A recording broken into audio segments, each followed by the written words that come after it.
Good morning, guys. So I'm going to do a second video that's going to be a lot quicker than the first one I did. First one I did last night, well, very early hours of the morning, so I was pretty much half asleep towards the end of it. I think I finished around 3 AM. So here we go.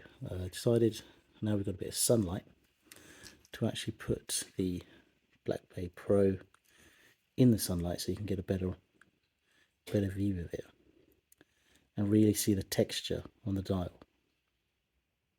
So I'm going to do another comparison as well, pretty much what I did on the last video, but a very quick summary. So looking at the watch, when you look at the dial, really very well executed. I mean, it looks, I mean, it's a new watch, but the patina, the effect of patina is really something else.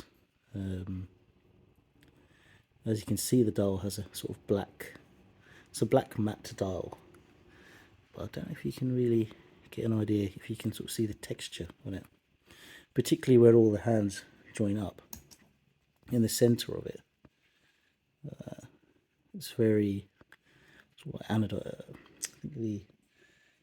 anodized. You can sort of see more of the texture on the on the second hand that's going around in black. So anyway, what's cool, so you can see the date wheel, is there's nothing really white on the dial. It's sort of like a cream, quite a cream kind of colour. So even the text, obviously apart from the yellow text, all the other text matches the date wheel, matches the sort of loom, the markers. It all looks relatively, I mean, it's coordinated well in terms of the colours. They all match. The Tudor logo. Yeah, as I was mentioning on my other video, I think the watch looks around about 30 to 40 years old out of the box. Well, the dial. And as you can see, there's the tribute bezel to the Rolex Explorer. You can also see the domed sort of sapphire crystal, how domed it is.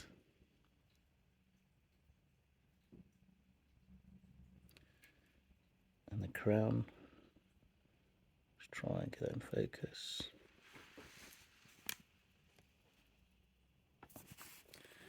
The knurling, it's very distinct. It's very Rolex, the crown. Hang on, I'm trying to get it to focus on the crown. The crown is bigger than the Black Bay 58, but that's not a bad thing. The watch is slightly thicker, as we discussed, and I'll take another measurement for you to see, but it goes well. So this still has the protective stickers on the sides. I haven't sized it yet, and I haven't taken them off. Something to do.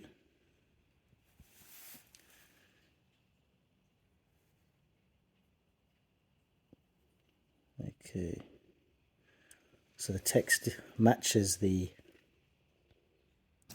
coloured text matches the GMT hand, which is really cool. So it's like a yellow, almost like a faded orange, or like a bright yellow.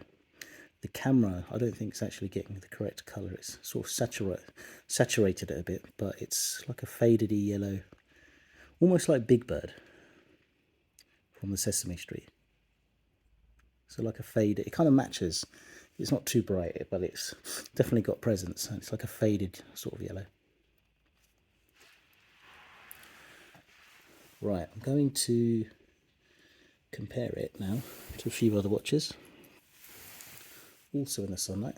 So we've got firstly the Black Bay 58, side by side. As you can see, though the same size, two very sort of different watches. Also the top, the first sort of middle link after the end link sticks out, whereas on the Black Bay it goes in.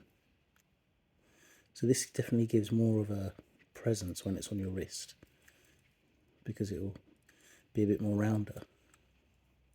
I did see in another video of a chap who tried to see if you could put the clasp from the Pro onto the 58, but you can't. There's actually a small, even though they look exactly the same, the rest of the links, there's actually a difference of probably less than a mil, so you'd have to file it down, but I guess it could be done. And the clasp is very cool. Obviously you can see my Black Bay has been worn, so it does have quite a few sort of light scratches on there. This one completely new.